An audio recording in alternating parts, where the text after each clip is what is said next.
ওম শান্তি। আজ 17ই জুন 2025।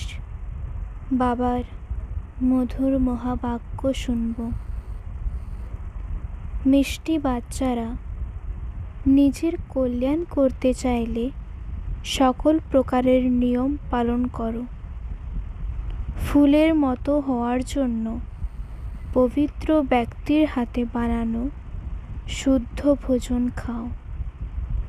প্রশ্ন হলো, তোমরা বাচ্চারা এখন এখানে কোন প্র্যাকটিস করছো যা 21 জন্ম পর্যন্ত কায়েম থাকবে?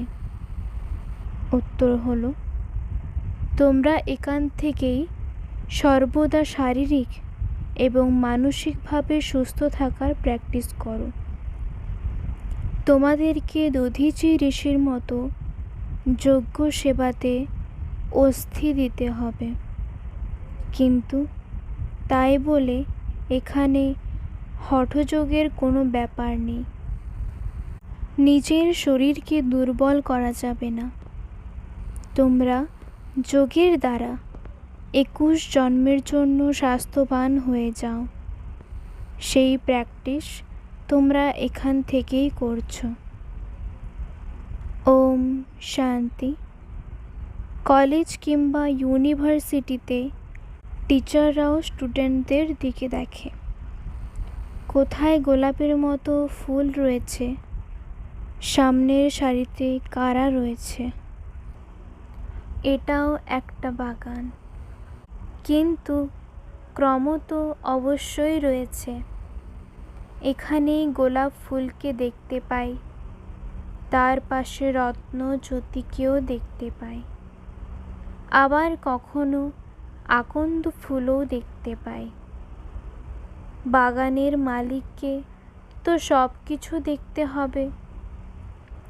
ওই বাগানের মালিককেই মানুষ আহ্বান করে, বলে, তুমি এসে কাটার জঙ্গলের বিনাশ করে ফুলের চারা লাগাও। কিভাবে কাটা থেকে ফুলের চারা রোপণ করা হয় সেটা তোমরা বাচ্চারা এখন প্র্যাকটিক্যালে জানো। তোমাদের মধ্যেও খুব কম জন রয়েছে যারা এই সব বিষয় নিয়ে চিন্তন করে। তোমরা বাচ্চারাই জানো যে তিনি যেমন বাগানের মালিক, সেই রকম তিনি আবার মাঝিও। সবাইকে নিয়ে যান। ফুলের মতো বাচ্চাকে দেখে বাবাও খুশি হন। প্রত্যেকেই মনে করে আমরা কাটার থেকে ফুল হচ্ছি। এই জ্ঞানটাও দেখো কত শ্রেষ্ঠ। এটা বুঝতে পারার জন্যেও বিশাল বুদ্ধির প্রয়োজন। এরা সকলেই কলিযুগের বা নরকের বাসিন্দা। তোমরা এখন স্বর্গবাসী হচ্ছ।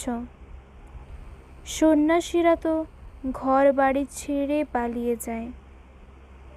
তোমাদের এভাবে পালিয়ে যাওয়ার দরকার নেই।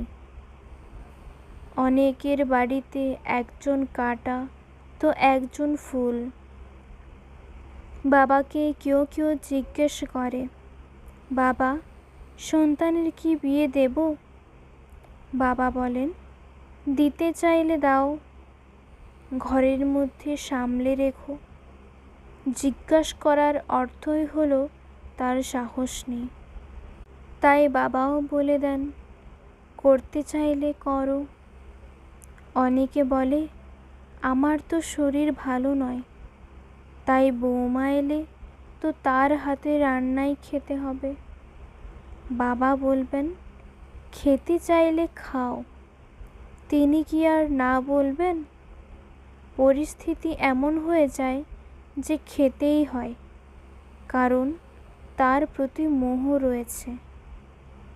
ঘরে বৌমা এলে এমন কাণ্ড করবে যে বলার কথা নয়, যেন দেবী এসেছে।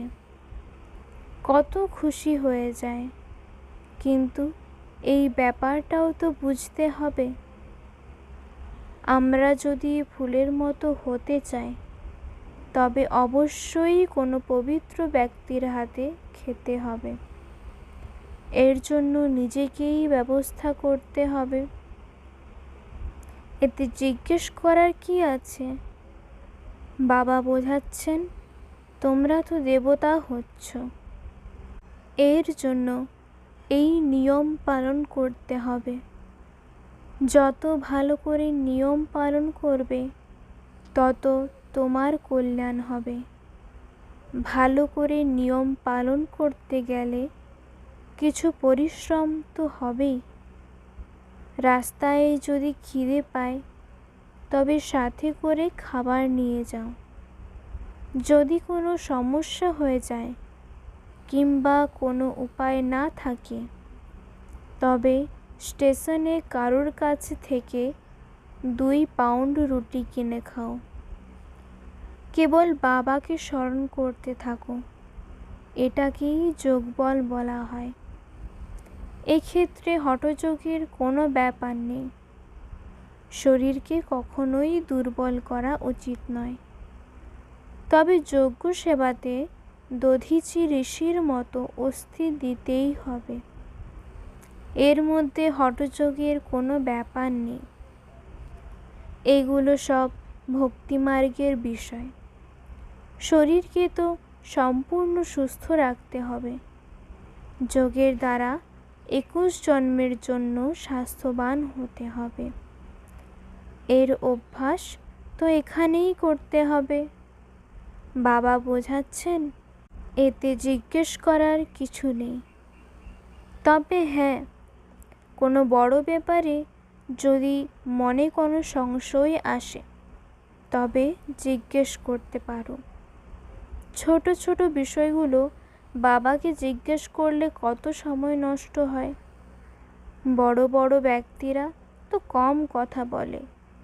শিব বাবাকে বলা হয় সদ্গতিদাতা। রাবণকে তো সদ্গতিদাতা বলা হয় না। যদি তাই হবে, তাহলে তাকে পোড়ানো হয় কেন? বাচ্চারা মনে করে রাবণ কত বিখ্যাত ব্যক্তি। হয়তো রাবণের মধ্যেও অনেক শক্তি রয়েছে, কিন্তু সে তো শত্রু। অর্ধেক কল্প ধরে রাবণের রাজত্ব চলে, কিন্তু কখনো কি কাউকে তার গুণগান করতে শুনেছ? কিছুই শোনোনি। তোমরা জানো যে 5 বিকারকে রাবণ বলা হয়। সাধু সন্তরা পবিত্র থাকে বলে তাদের গুণগান করা হয়। এখন তো সকল মানুষই পতিত। যে কোনো ব্যক্তি আসুক না কেন, মনে করো খুব বড় কোনো ব্যক্তি এসে বাবার সাথে দেখা করতে চাইল। বাবা তাকে কি জিজ্ঞাসা করবেন? এটাই জিজ্ঞাসা করবেন যে রামরাজ্য আর রাবণ রাজ্যের ব্যাপারে কি কখনো শুনেছ? মানুষ এবং দেবতাদের কথা শুনেছ? এখন মানুষের রাজত্ব চলছে নাকি দেবতাদের? মানুষ কারা আর দেবতা কারা? দেবতারা কোন রাজত্বে ছিল? দেবতারা তো সত্যযুগেই ছিল। সেখানে রাজা রানী যেরকম ছিলেন, প্রজারাও সেরকম ছিলেন। তোমরা জিজ্ঞাসা করতে পারো যে এই দুনিয়াটা নতুন নাকি পুরানো? সত্যযুগে কাদের রাজত্ব ছিল? এখন কাদের রাজত্ব চলছে? ছবি তো সামনেই রয়েছে। ভক্তি কি আর জ্ঞান কি? স্বয়ং বাবাই এইগুলো বসে থেকে বোঝান। যে বাচ্চা বলে, বাবা ধারণা হচ্ছে না, তাকে বাবা বলেন, আরে বাবা এবং উত্তরাধিকারের বিষয়টা তো সহজ। অল্প অর্থাৎ বাবা বলছেন, আমাকে স্মরণ করলেই উত্তরাধিকার পেয়ে যাবে। ভারতে শিব জয়ন্তী পালিত হয়, কিন্তু তিনি কবে ভারতে এসে স্বর্গ বানিয়েছিলেন? মানুষ জানে না যে এই ভারতই আগে স্বর্গ ছিল, ভুলে গেছে। তোমরাও বলবে যে আমরাও আগে জানতাম না যে আমরা স্বর্গের মালিক ছিলাম। এখন বাবার দ্বারা আমরা পুনরায় দেবতা হচ্ছি। আমি তোমাদেরকে বোঝাচ্ছি, 1 সেকেন্ডে জীবন মুক্তির গায়ন রয়েছে, কিন্তু এই কথাটার অর্থ তো কেউই বোঝে না। 1 সেকেন্ডেই তোমরা স্বর্গের পরী হয়ে যাও। এটাকে ইন্দ্র সভাও বলা হয়। ওরা মনে করে ইন্দ্রই বৃষ্টিপাত করায়। যারা বৃষ্টিপাত করাবে তাদের কি এই রকম সভা হওয়া সম্ভব? ইন্দ্রলোক, ইন্দ্রসভা কত কিছুই না বলে দেয়। এখন পুনরায় পুরুষার্থ করছো। এটা তো পড়াশোনা। ব্যারিস্টারি পড়লে ওরা মনে করে যে কালকে আমি ব্যারিস্টার হব। তোমরাও আজকে পড়াশোনা করছো, আর কালকে এই শরীরটা ত্যাগ করার পরে নিজের রাজত্বে গিয়ে জন্ম নেবে। তোমরা ভবিষ্যতের জন্য পুরস্কার পাও। এখানে তো পড়াশোনা করে আমরা চলে যাব, তারপর সত্যযুগে আমরা জন্ম নেব। লক্ষ্যই হলো রাজকুমার রাজকুমারী হওয়া, কারণ এটা হলো রাজযোগ। কেউ কেউ বলে, বাবা আমার বুদ্ধি খুলছে না। এটা তো তোমার ভাগ্য, ড্রামাতে এই রকম ভূমিকা রয়েছে। বাবা ওটাকে কিভাবে চেঞ্জ করবেন? সকলেই স্বর্গের মালিক হওয়ার দাবিদার, কিন্তু তাদের মধ্যে ক্রম তো অবশ্যই থাকবে। এমন তো নয় যে সকলেই সম্রাট হয়ে যাবে। অনেকে বলে ঈশ্বরীয় শক্তির দ্বারা তো সবাইকেই সম্রাট বানিয়ে দেওয়া যায়, কিন্তু তাহলে প্রজা আসবে কোথা থেকে? এটা তো বোঝার বিষয়। এই লক্ষ্মী নারায়ণের রাজত্ব ছিল। এখন তো কেবল নামেই মহারাজা মহারানী আছে। অনেককে উপাধি দেওয়া হয়। কয়েক লাখ টাকা দিলেই রাজা রানীর উপাধি পাওয়া যায়। তারপর আচার আচরণও সেই রকম রাখতে হয়। তোমরা বাচ্চারা জানো যে আমরা এখন শ্রীমত অনুসারে চলে আমাদের রাজত্ব স্থাপন করছি।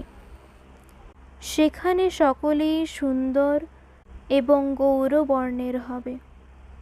এই লক্ষ্মীনারায়ণের রাজত্ব ছিল। শাস্ত্রে কল্পের আয়ু কয়েক লক্ষ বছর লিখে দেওয়ার জন্য মানুষ সব কিছু ভুলে গেছে। এখন তোমরা শ্যাম থেকে সুন্দর হওয়ার জন্য পুরুষার্থ করছো। দেবতারা কি কখনো কালো হবে? কৃষ্ণকে কালো আর রাধাকে ফর্সা দেখানো হয়, কিন্তু সুন্দর হলে তো দুজনেই সুন্দর হবে। তারপর কামচিতাতে চড়ে দুজনেই কালো হয়ে যায়। ওখানে ওরা সুন্দর জগতের মালিক ছিল। এখানে এটা হলো কালো জগৎ। বাচ্চারা, তোমাদের তো 1 নম্বর আন্তরিকভাবে খুশি থাকতে হবে, আর 2 নম্বর দিব্যগুণ ধারণ করতে হবে। কেউ কেউ বলে, বাবা বিড়ির নেশা ছাড়তে পারি না। বাবা বলবেন, আচ্ছা ভালো করে খাও। কেউ জিজ্ঞাসা করলে তাকে কি বলা যাবে? নিয়ম অনুসারে চলতে না পারলে পড়ে যাবে। নিজেকেই বুঝতে হবে। আমরা তো দেবতা হচ্ছি, তাহলে আমাদের চালচলন, খাওয়া দাওয়া কেমন হওয়া উচিত? সবাই লক্ষ্মীনারায়ণকে বিয়ে করতে চায়। আচ্ছা নিজের মধ্যেই দেখো যে ওই রকম গুণ কি আছে? আমি তো বিড়ি খাই, তাহলে নারায়ণ কিভাবে হব? এই বিষয়ে নারদের একটা গল্প আছে। তবে নারদের মাধ্যমে তো কেবল একজনের কথা বলা হয়নি, সকল মানুষই ওই রকম ভক্ত, অর্থাৎ নারদ। বাবা বলছেন, বাচ্চারা, আমার ভবিষ্যতের দেবতারা, তোমরা অন্তর্মুখী হয়ে নিজের সাথে কথা বলো যে আমরা তো দেবতা হচ্ছি, তাই আমাদের চালচলন কেমন হওয়া উচিত। আমরা যেহেতু দেবতা হচ্ছি, তাই মদ্যপান ধূমপান করতে পারি না, বিকারের বশীভূত হতে পারি না, কোনো পতিত ব্যক্তির হাতে খেতে পারি না, নয়তো স্থিতির ওপরে তার প্রভাব পড়বে। বাবা নিজে বসে থেকে এই সব বিষয় বোঝান। ড্রামার রহস্যকে কেউই জানে না। এটা তো নাটক, সকলেই যে যার ভূমিকা পালন করছে। আমরা আত্মারা ওপর থেকে আসি, দুনিয়ার সকল আত্মাকেই পার্ট প্লে করতে হবে। প্রত্যেকের নিজস্ব নিজের পার্ট রয়েছে, অসংখ্য অ্যাক্টর রয়েছে, সবাই পার্ট প্লে করছে। এটা হলো ভ্যারাইটি ধর্মের বৃক্ষ। যে গাছে কেবল আম হয় তাকে ভ্যারাইটি গাছ বলা যাবে না, ওতে তো কেবল আমই হয়। এই বৃক্ষ হলো মনুষ্য সৃষ্টির বৃক্ষ, এর নাম ভ্যারাইটি ধর্মের বৃক্ষ। বীজ তো একটাই, কিন্তু মানুষের ভ্যারাইটি দেখো কত রকমের, সবাই আলাদা আলাদা। বাবা বসে থেকে এইগুলো বোঝাচ্ছেন। মানুষ তো কিছুই জানে না, বাবাই মানুষের বুদ্ধিকে পরশসম বানিয়ে দেন। তোমরা বাচ্চারা জানো যে এই পুরানো দুনিয়ায় তো আর মাত্র কয়েকটা দিন। আগের কল্পের মতো এই কল্পেও চারা লাগানো হচ্ছে। ভালো প্রজা, সাধারণ প্রজাদের চারাও রোপণ করা হচ্ছে। এখানেই রাজধানী স্থাপন হচ্ছে। বাচ্চাদেরকে সকল বিষয়তেই বুদ্ধি খাটাতে হয়, এমন নয় যে মুরলি না শুনলেও চলবে। এখানে বসে থেকেও বুদ্ধি বাইরের দিকে চলে যায়। এমন অনেকে আছে যারা সামনে বসে মুরলি শোনার সময় খুব খুশি হয়, মুরলি শোনার জন্য বাড়ি থেকে পালিয়ে আসে। স্বয়ং ভগবান পড়াচ্ছেন, এই রকম ক্লাস কি মিস করা উচিত? টেপ এর মধ্যে তো হুবহু রেকর্ড হয়, ওটাও শুনতে হবে। কোনো ধনী ব্যক্তি যদি কিনে আনে, তবে গরিবরাও শুনতে পারবে, কত জনের কল্যাণ হবে। গরিব বাচ্চারাও নিজেদের ভাগ্যকে শ্রেষ্ঠ বানাতে পারবে। বাবা তো বাচ্চাদের জন্য বাড়ি বানাচ্ছেন, গরিব বাচ্চারাও মানি অর্ডার করে দেয়, বলে বাবা এটা দিয়ে একটা ইট কিনে বাড়ি বানানোর কাজে লাগিয়ে দেবে, আর 1 টাকা যোগ্য সেবায় দিয়ে দেয়। আবার অনেকে আছে যারা পুরো ভাণ্ডার ভর্তি করে দেয়। মানুষ হাসপাতাল ইত্যাদি বানানোর জন্য কত খরচা করে। ধনী ব্যক্তিরা সরকারকে অনেক সাহায্য করে, পরিবর্তে তারা কি পায়? ক্ষণিকের সুখ ভোগ করে। এখানে তোমরা যা কিছু করছো সব 21 জন্মের জন্য। দেখছো যে বাবা তো সব কিছুই দিয়েছেন, বিশ্বের প্রথম মালিক হয়েছিলাম। 21 জন্মের জন্য এই রকম চুক্তিতে কে না রাজি হবে? তাই তো তাকে ভোলানাথ বলা হয়।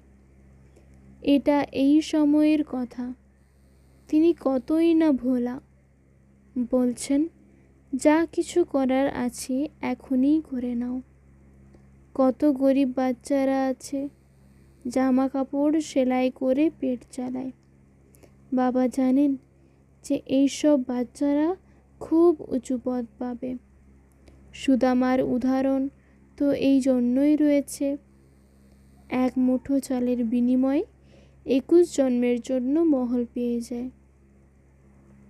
তোমরা পুরুষার্থের ক্রম অনুসারে এইসব কথা জানো।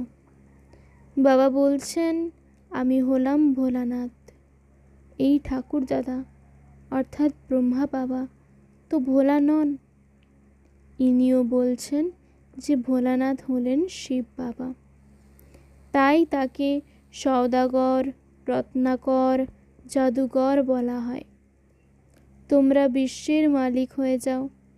এখন তো ভারত কাঙ্গাল হয়ে গেছে, প্রজারা ধনী আর গভর্নমেন্ট গরিব হয়ে গেছে।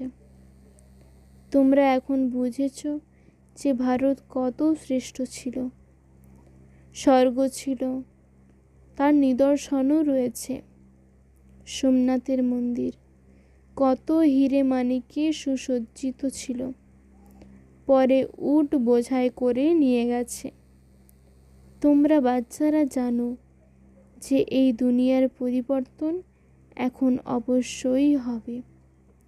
এর জন্য তোমরা প্রস্তুত হচ্ছ। যে করবে সে পাবে। মায়া অনেক বিরোধিতা করে। তোমরা হলে ঈশ্বরের অনুগামী, বাকি সবাই রাবণের দাস। তোমরা শিব বাবার সন্তান। শিব বাবা তোমাদেরকে উত্তরাধিকার দেন। বাবার কথা ছাড়া আর অন্য কোনো বিষয় বুদ্ধিতে আসা উচিত নয়। আচ্ছা, মিষ্টি মিষ্টি হারানিধি বাচ্চাদের প্রতি মাতা পিতা বাপদাদার স্মরণের স্নেহসুমন আর সুপ্রভাত। আত্মাদের পিতা তার আত্মারূপী বাচ্চাদেরকে জানাচ্ছেন নমস্কার। আমরা আত্মারূপী বাচ্চারা আমাদের আত্মাদের পিতাকে জানাচ্ছি স্নেহ সুমন আর সুপ্রভাত। নমস্কার, নমস্কার, নমস্কার। ধন্যবাদ বাবা, ধন্যবাদ। ধারণার জন্যে মুখ্য সার। 1. অন্তর্মুখী হয়ে নিজের সঙ্গে কথা বলতে হবে। যেহেতু আমরা দেবতা হব, তাই আমাদের আচরণ কেমন হওয়া উচিত? কোনো অশুদ্ধ খাদ্যাভ্যাস নেই তো? 2. 21 জন্মের জন্য নিজের ভবিষ্যৎকে শ্রেষ্ঠ বানাতে হলে সুদামার মতো যা কিছু আছে সেই সব ভোলানাথ বাবার হাতে দিয়ে দাও। পড়াশোনার ক্ষেত্রে কোনো অজুহাত দিও না। বরদান, আদি আর অনাদি স্বরূপের স্মৃতির দ্বারা নিজের স্বধর্মকে ধারণকারী পবিত্র আর যোগী ভব। ব্রাহ্মণদের নিজ স্বধর্ম হল পবিত্রতা, অপবিত্রতা হল পরধর্ম। যে পবিত্রতাকে ধারণ করতে সাধারণ মানুষ অসম্ভব মনে করে, সেটা তোমাদের কাছে খুবই সহজ। কেননা এখন স্মৃতিতে এসে গেছে যে আমাদের বাস্তবিক আত্মা স্বরূপ হল সদা পবিত্র। অনাদি স্বরূপ হল পবিত্র আত্মা, আর আদি স্বরূপ হল পবিত্র দেবতা। এখনকার অন্তিম জন্মও হল পবিত্র ব্রাহ্মণ জীবন। এই জন্য পবিত্রতাই হল ব্রাহ্মণ জীবনের পার্সোনালিটি। যে পবিত্র সেই হল যোগী। স্লোগান, সহজ যোগী বলে আলস্য নিয়ে এসো না, শক্তিরূপ হও। অব্যক্ত ইশারা, আত্মিক স্থিতিতে থাকার অভ্যাস করো। অন্তর্মুখী হও। বলা হয়ে থাকে অন্তর্মুখী সদা সুখী। তাদেরকে কোনো বাইরের আকর্ষণ আকর্ষিত করতে পারবে না। কখনো মন্মথ, কখনো পরমত আকর্ষিত করতে পারবে না। অন্তর্মুখী সদা সুখী থাকে। সুখদাতার বাচ্চা মাস্টার সুখদাতা হবে, বাহিরমুখী থেকে মুক্ত হবে। আচ্ছা, ওম শান্তি।